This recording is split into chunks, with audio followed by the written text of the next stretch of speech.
Bonjour à toutes et à tous, c'est Damien et bienvenue chez Brest Business School. Aujourd'hui, on va parler du programme Master Grande École et plus particulièrement du Master Finance et Gestion de Patrimoine. Le Master Finance et Gestion de Patrimoine est donc une formation de niveau Bac+5 visée par l'État qui permettra aux étudiants d'accéder à des fonctions de direction financière ou de conseiller en gestion de patrimoine, que ce soit dans des entreprises publiques ou privées, des banques, etc., petites, moyennes ou grandes entreprises. La valeur ajoutée de ce master réside en différents points. Le premier étant le diplôme lui-même, étant donné que c'est un diplôme qui est visé par l'État, ce qui signifie que c'est le plus haut grade de reconnaissance d'un diplôme en France. Au-delà de ça, au côté théorique, on va dire,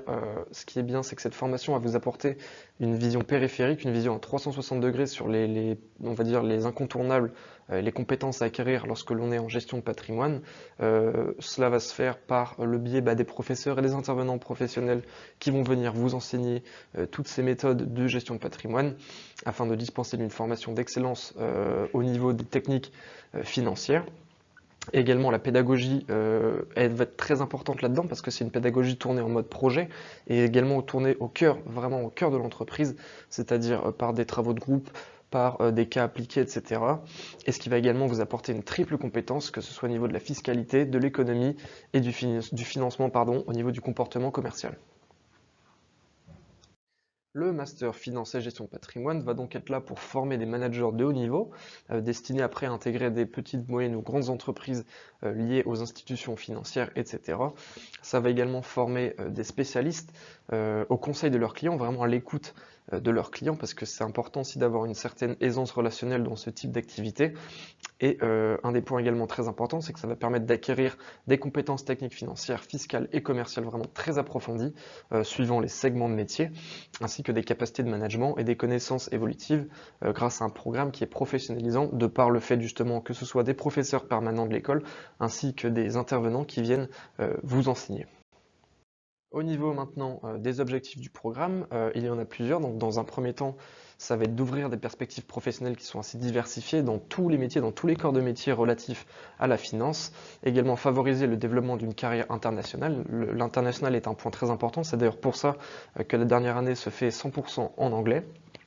Également travailler la compétence commerciale des étudiants en développant la culture du conseil, parce que comme je l'ai dit, pareil, ça va être un secteur où on sera amené à côtoyer du monde, côtoyer du personnel tout au long de sa journée finalement, et donc évoluer dans des métiers stratégiques de la finance internationale et manager des équipes de par le côté plus managérial qu'apporte l'école de commerce et de management. Au niveau des modalités pédagogiques et d'évaluation, cette formation se réalise bien entendu en présentiel dans les locaux de l'école à Brest Business School. Et ce qui est bien, c'est que cette pédagogie va mêler à la fois les cours théoriques ainsi que les travaux pratiques, les travaux de groupe, etc., les études de cas, mais que si on passe par l'alternance, par la voie de l'alternance, c'est aussi très très enrichissant parce que ça permet vraiment d'avoir l'apport théorique de l'école ainsi que le côté professionnalisant du monde de l'entreprise. Et concernant les modalités d'évaluation, ce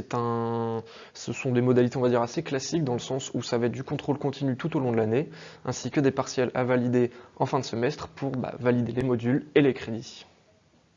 Concernant l'admission en master finance et gestion de patrimoine, il sera disponible soit à la suite d'un bac+2 ou d'un bac+3, cela va dépendre de votre parcours scolaire. Et il se fait via le biais du concours des Talent Day, qui est un concours interne spécifique à l'école, dans lequel vous avez 5 épreuves au total, donc des épreuves écrites et des épreuves orales que l'on verra juste après, et qui a pour but, pour vocation première, vraiment de détecter les talents, c'est-à-dire d'essayer d'en apprendre plus sur votre personnalité, sur qui vous êtes, qu'est-ce que vous aimez dans la vie, est-ce que vous avez des projets, est-ce que vous avez une ambition, des motivations, des vocations, etc. Et donc au niveau des épreuves, on va pouvoir différencier ce qu'on appelle les candidats AST, les admissions sur titre, et les candidats prépa. Au niveau des candidats AST, ça va être toutes les personnes sortant par exemple d'un BTS, d'un UT, d'une fac ou d'une réorientation, dans quel cas vous aurez donc un entretien collectif, un entretien individuel, une épreuve d'oral d'anglais, un test de raisonnement en ligne ainsi qu'un test d'anglais en ligne. Comme vous pouvez le voir, l'épreuve la plus importante est l'entretien individuel parce que c'est de coefficient 10, et cet entretien individuel-là a pour but d'essayer d'en apprendre un petit peu plus sur vous, sur vos motivations, sur vos projets dans la vie, etc. Et au niveau des candidats prépa, vous pouvez voir que les épreuves sont sensiblement les mêmes, ça va juste être les coefficients qui vont changer, mais on va y retrouver notamment l'entretien collectif, l'entretien individuel, ainsi que les épreuves de langue LV1 et LV2, avec toujours pour épreuve la plus importante l'entretien individuel, qui est cette fois-ci coefficient 12. Mais si vraiment les épreuves et le concours vous intéressent, sachez qu'il y a des vidéos dédiées sur les réseaux sociaux de l'école à chaque épreuve, un petit peu mieux expliquées, avec des exemples, des détails, des exercices, etc., que je vous invite à aller visionner. Ensuite, après le master, au niveau des débouchés, on peut voir que le master finance et gestion de patrimoine donne accès à des postes tels que par exemple trader, conseil en gestion de patrimoine, banquier, etc., analyste en investissement. Et au niveau de l'insertion professionnelle, on peut voir que la rémunération brute à la sortie de l'école est d'environ 37 500 € en moyenne sur l'année annuellement, avec un taux d'insertion professionnelle qui est de 100% dès lors de l'obtention du diplôme. Au niveau du programme, que ce soit pour l'année 1 comme pour l'année 2, on peut voir que les modules abordés seront les modules qu'on peut retrouver assez typiquement en école de commerce. Donc on va notamment aborder de l'économie, de la gestion, de la logistique, de la finance, du droit, des langues, etc. Jusque pour la différence, en année 2, tous ces modules-là seront exclusivement centrés sur la finance et la gestion de patrimoine, avec, comme on peut le voir notamment à l'écran, des modules comme gestion de portefeuille, environnement institutionnel, etc., relation avec le client pour vraiment accompagner et pour vraiment enseigner toutes les tâches, toutes les stratégies possibles vis-à-vis de la gestion de patrimoine et du financement. Au niveau de l'alternance et de l'accompagnement, bien évidemment, ce master-là est disponible et réalisable en alternance, comme d'ailleurs l'ensemble des masters de Brest Business School. Vous pourrez réaliser l'alternance sur les 2 dernières années de la formation, c'est-à-dire Bac+4 et Bac+5, dans différents types d'organisations, donc que ce soit des petites, des moyennes ou des grandes entreprises publiques ou privées, mais également dans des entreprises du CAC 40 par exemple, ou alors dans des startups, des ONG, etc.